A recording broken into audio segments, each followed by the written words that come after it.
दोस्तों, Iran Israel युद्ध के बीच देश भर में एलपीजी संकट देखने को मिल रहा है और अब एलपीजी गैस सिलेंडर की कालाबाजारी भी शुरू हो चुकी है। महंगी गैस पर जहां देश भर के कई राज्यों में हंगामा मचा हुआ है, इस बीच सियासी ड्रामा भी देखने को मिला। देखिए, आज संसद भवन के बाहर नारेबाजी हुई, नरेंद्र भी गायब, सिलेंडर भी गायब। विपक्ष ने संसद भवन के बाहर ये नारे भी लगाए। एलपीजी संकट पर अब आज पेट्रोलियम मंत्री भी बोलेंगे। राहुल गांधी ने कहा था कि बड़ी समस्या आने वाली है। लोकसभा में आज गुरुवार को विपक्ष के सांसदों ने देश भर में एलपीजी गैस सिलेंडर के संकट के मुद्दे पर हंगामा किया और सांसदों ने सदन के बाहर ये नारे लगाए, नरेंद्र भी गायब, सिलेंडर भी गायब। और इधर राहुल गांधी ने सरकार से एलपीजी की कमी से निपटने के लिए भी तैयार रहने को कहा है, क्योंकि आज तो हमारे देश में हद हो गई। देखिए, आप गैस सिलेंडर की ब्लैक मार्केटिंग कई राज्यों में देखने को मिल रही है। 900 रुपए वाला गैस सिलेंडर 1800 रुपए में मिल रहा है। वहीं कॉमर्शियल सिलेंडर के तो 4-4 हजार रुपए तक वसूले जा रहे हैं। उत्तराखंड के होटलों में हालत ये है कि मेन्यू से 70% फूड आइटम गायब हो गए हैं, क्योंकि होटल रेस्टोरेंट इन पर काफी गहरा असर पड़ रहा है कॉमर्शियल गैस सिलेंडर की सप्लाई बाधित होने की वजह से। अमेरिका, इजराइल, ईरान जंग की वजह से हमारे देश भर में एलपीजी की किल्लत बढ़ती जा रही है। गैस सिलेंडर एजेंसियों के बाहर लंबी लाइनें लगी हुई हैं। इसके अलावा गैस सिलेंडर की कालाबाजारी भी होने लगी है। कई ऐसे मामले देखने को मिले। बिहार में 1800 रुपए तक वसूले जा रहे हैं गैस सिलेंडर के, जबकि मध्य प्रदेश में कॉमर्शियल गैस सिलेंडर 4-4 हजार रुपए में बिक रहा है। बाजार में ब्लैक में बेची जा रही है। मैंने आपको आज सुबह मॉर्निंग बुलेटिन वाले वीडियो में बताया था कि किस तरह से देश भर में अलग अलग राज्यों के एलपीजी संकट की स्थितियां देखिए आप। देखिए, मध्य प्रदेश में कॉमर्शियल गैस सिलेंडर पर रोक लगी हुई है। 3 गुना में हो रहे हैं ब्लैक। एजेंसी वाले 21,000 रुपए में 4 सिलेंडर बेच रहे हैं। संचालक खुद बोला कि मैंने खुद ही कर्मचारियों को 4-4 हजार रुपए में बेचने को कहा है। ये इन्वेस्टिगेशन दैनिक भास्कर की तरफ से की गई और इसमें ये गैस सिलेंडर की ब्लैक सेलिंग का मामला सामने आया है। एक और ये भास्कर की इन्वेस्टिगेशन देखिए, बिहार में भी कॉमर्शियल गैस सप्लाई बंद है। इस बीच बिहार में 1000 सिलेंडर की डील हुई। घरेलू गैस से रीफिलिंग कर रहे हैं एजेंट्स। बोले कि एजेंसी वाले भी हमारे पास ही भेजेंगे और रीफिलिंग के नाम पर 1-1, 2-2 हजार, 4-4 हजार रुपए तक लिए जा रहे हैं कॉमर्शियल सिलेंडर के। तो कुछ गैस एजेंसी के स्टाफ से फोन पर बातचीत की दैनिक भास्कर की टीम ने और उन्होंने कहा कि सिलेंडर के लिए मारामारी चल रही है, तो ब्लैक में 1800 में मिल रहा है। इधर उत्तर प्रदेश की भी ग्राउंड रिपोर्ट देखिए आप। 1600 से 3500 रुपए में लखनऊ में तुरंत मिल रहे हैं सिलेंडर। एक युवक बोला कि 4 दिन से घर में खाना नहीं बना, होटल रेस्टोरेंट तो बंद हो ही रहे हैं। लेकिन उत्तर प्रदेश में भी लोगों ने दावा किया कि 950 रुपए वाला सिलेंडर 1600 रुपए देने पर तुरंत मिल रहा है और कॉमर्शियल सिलेंडर भी 3500 रुपए देने पर आसानी से उपलब्ध हो रहा है। कई लोग तो अब गैस सिलेंडर नहीं मिलने की वजह से जो चाय के होटल संचालक है वो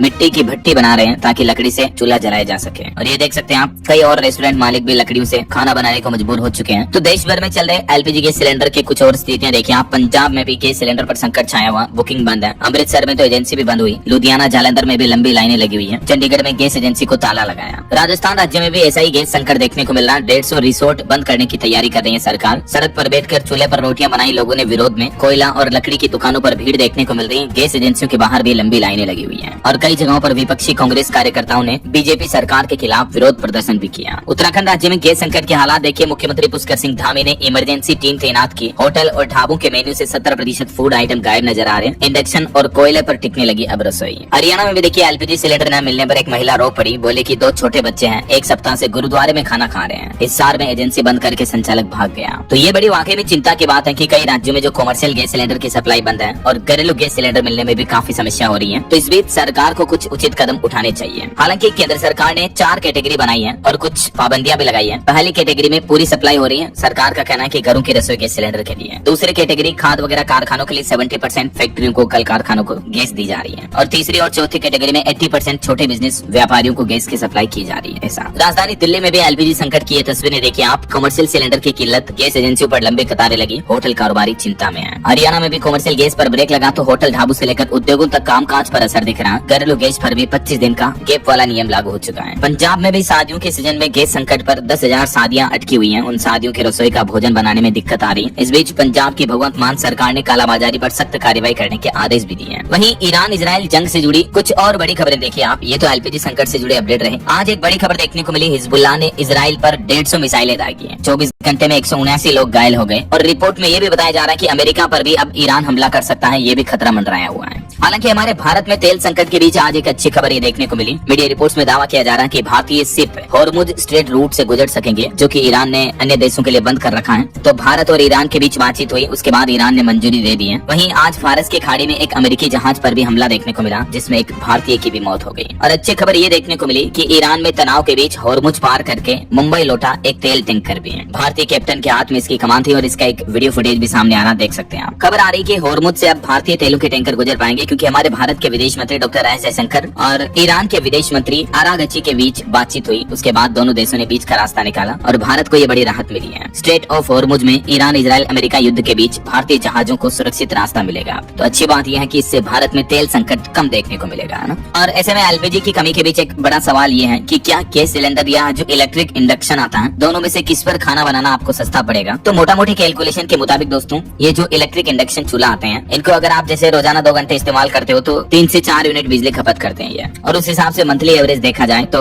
800-900 से 1000 रुपए तक वही खर्चा बैठता है। एलपीजी के सिलेंडर और इंडक्शन दोनों में कुछ प्रोज कौन सा है, लेकिन जो छोटी फैमिली है, एक पति पत्नी या एक बच्चे बच्ची तक खाना बनाने के लिए इंडक्शन भी एक बेहतर ऑप्शन हो सकता है। ऐसा ये मार्केट एक्सपर्ट्स की डिटेल निकल कर आ रही, मैंने आपको बताई। और वहीं देखिए, अमेरिकी राष्ट्रपति डोनाल्ड ट्रंप के पास अब जंग खत्म करने का कोई प्लान नहीं है। ये चौंकाने वाली रिपोर्ट सामने आ रही है। बताया जा रहा है कि ईरान की ताकत का गलत अंदाजा लगाया था ट्रंप ने युद्ध छेड़ने से पहले, और इस युद्ध के साइड इफेक्ट्स में तेल की सप्लाई ठप होगी, ये भी नहीं सोचा था ट्रंप ने। आज दुनिया भर में तेल और गैस की वजह से त्राही त्राही मची हुई है। तो अमेरिकी राष्ट्रपति ट्रंप ने पहले इस जंग के इन हालातों का अंदाजा नहीं लगाया था। आज अमेरिका इजराइल ईरान जंग का 13वां दिन है और इजराइल को ईरान के साथ साथ पड़ोसी देश लेबनान के उग्रवादी संगठन हिजबुल्लाह के भी चुनौती का सामना करना पड़ रहा है, क्योंकि हिजबुल्लाह ने भी आज इजराइल पर तकरीबन 150 मिसाइलें दागी, सैकड़ों लोग घायल हो गए। अब तक इस जंग में 1800 से ज्यादा लोगों की मौतें हो चुकी है, लगभग 1900 मौतें, 1878 ये ऑफिशियल आंकड़े हैं, जरा सोचिए आप। इस बीच खबर है, भारत के विदेश मंत्री एस जयशंकर ने ईरान के विदेश मंत्री से 3 बार बातचीत की और मीडिया रिपोर्ट्स में दावा किया जा रहा है कि आखिरकार भारत के लिए तेल सप्लाई का रास्ता खोल दिया गया है। वहीं आज इजराइल ने ईरान पर कुछ नए हमले भी शुरू कर दिए हैं। कुवैत इंटरनेशनल एयरपोर्ट पर भी ड्रोन अटैक देखने को मिला और एक रिपोर्ट ये सामने आने की ईरान में अभी सरकार नहीं गिरा पाएगा अमेरिका, क्योंकि जो मौजूदा लीडरशिप है उसका जनता पर पूरा कंट्रोल है। तो ये अमेरिकी राष्ट्रपति डोनाल्ड ट्रंप की सिर्फ एक गलत फहमी होगी कि ट्रंप चाहे जैसे वेनेजुएला के जैसे ईरान में भी उथल फुथल कर देंगे या सरकार को गिरा देंगे, लेकिन पॉलिटिकल एक्सपर्ट्स का ये मानना है कि ईरान में अब सरकार गिराना ट्रंप के बस की बात नहीं होगी। भले ही अमेरिका ने शुरुआती हमलों में ईरान की टॉप लीडरशिप को खत्म कर दिया,